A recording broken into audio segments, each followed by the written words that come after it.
When I was a very young child, probably 6 to 9 months old, my sweet mother had a lot going on. She was nothing out of the ordinary, but she was in her mid-20s. My pops worked graveyard shift overnights. So to kind of keep me occupied, she would give me puzzles to do. And for some reason I was very drawn to them and kind of got good at them too, even before I could talk. I loved just figuring them out by myself. I would finish one, want to move on to the next one, and that was just kind of how I kept myself occupied when I was a little kid by myself. This is before technology, Well, not before technology. I'm not 78 years old, but before I had a tablet, things like that. For the first few years of my life, that's what people like my grandparents or aunts and uncles, that's what they would get me for Christmas for my birthdays, because I was just like a little puzzle guy. I love doing puzzles. So I just had stacks of puzzles in my crib, and I'm very grateful for that. I've been thinking about that a lot over the last 6 months or so, because I think that's really translated into the way I think as an adult and kind of the way I've been building my career as an artist. It all comes down to critical thinking and problem solving. I love making music. Obviously, I love music, but I look at songs as a puzzle that you have to put together. There's different instruments, lyrics, melodies, things that go into making a song, and you have to figure out the combination of what you're going to choose that are ultimately going to make the thing that you're trying to make. And to me, I've always just kind of looked at that as a puzzle, even before I've been consciously looking at it like a puzzle, because I think that's just the way my brain was trained to think about things. And I'm also not a classically trained musician by any means. I don't play instruments. I'm just someone that has a certain taste, and I've kind of just trusted my instincts that I've built over time by doing the work and doing this process over and over again. There's times where I'll sit and think about what the perfect melody is, or try different lyrics until it works, for hours and hours. Sometimes it takes months to figure out the right combination of things that are trying to convey what I'm feeling in the song. So I've just kind of relied on that problem-solving part of my brain to make songs rather than being a trained musician, if that makes sense. Even when you get into other parts of what I do as a musician and entrepreneur, if you're watching this, you probably already know all this stuff and have probably heard me talk about it on podcasts or whatever, but I wear a lot of different hats rather than just making the songs. Like I'm self-managed.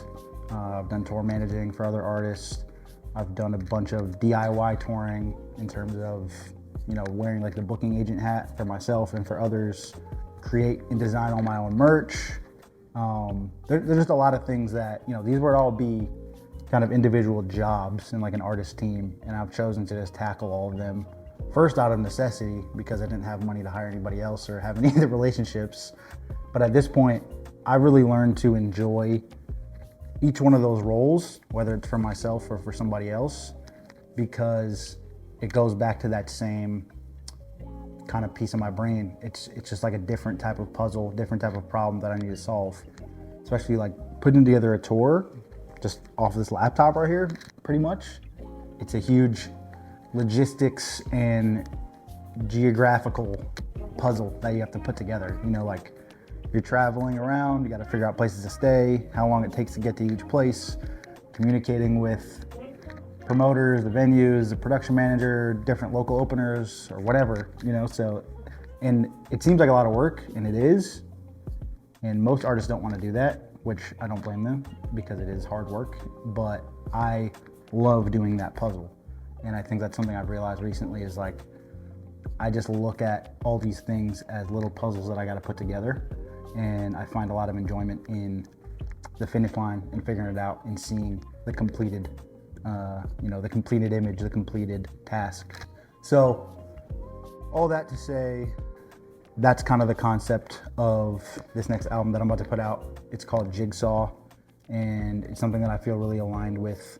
You could even zoom out all the way and make it like life is just one big puzzle that we're all trying to put together, and we all have our own puzzle and it's never finished. And you know, as corny as that is, like, it is true, but it's basically just like my perspective on, you know, my journey as an artist and as a human. I think the puzzle is never finished and we're constantly working on it, but each week, each year has its own set of puzzles. You complete those and then they ultimately will make the bigger picture. So yeah, I'm really excited about all the music I've made. Some of the songs are about exactly what I've been talking about, and just trying to navigate as someone in their early 30s, as a human being, an artist, trying to figure things out and putting it all together. Some of it's about relationships, love versus lust, friendships that I've had or lost or whatever. You know, all those things are little puzzles within the big puzzle. And I keep saying that because like that's really just like the whole concept of this. I think it's my best work.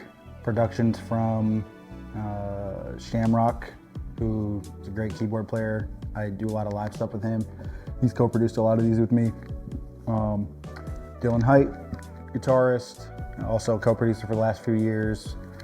Nikola Nikolic from Serbia, someone I met and connected with online, who I've developed a really good relationship with, and someone I consider a friend, even though we've never met, but we've made a lot of music together.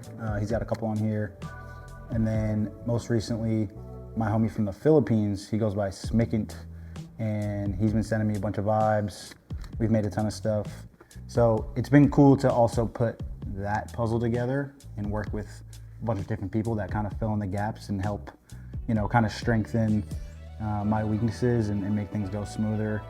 Even like having Kirk here to shoot, you know, we've been working together for the past 8 years, which is really cool. You know, I think we've all gotten better together. It feels like we're moving with purpose and just kind of like getting closer to the best version of ourselves, you know? So the album's coming out December 12th. There'll be a few more singles between the time you're seeing this and then. But yeah, it's some music that's already been out will be on here. And then for 2026, I'm gonna be doing headlining tours for like the first half, basically 2 legs of the Jigsaw tour. I'm gonna bring a co-headliner for each leg. Both friends of mine that I know relate to this concept and, you know, have gone through their own journey and like figuring things out. So I'm very excited to do that. I've done a lot of support tours and, you know, kind of like regional headlining stuff, especially in the Northeast where I'm from. But I'm gonna go swing the bat and see what's what in places that I haven't headlined yet. And that's really exciting. Also a little scary. You know, it's like a risk. It's expensive to do. What if no one shows up in Detroit or wherever? Like, well, we're gonna find out, and it's gonna be super fun. So I have a ton of news coming following this video, ton of music, but I just felt like I needed to come ramble on camera and just kind of fill in the gaps of like what I've been working on, what to expect, and just give you some context before you hear all of this together. So yeah, thanks for being here, and everything's coming very soon. So let's do it.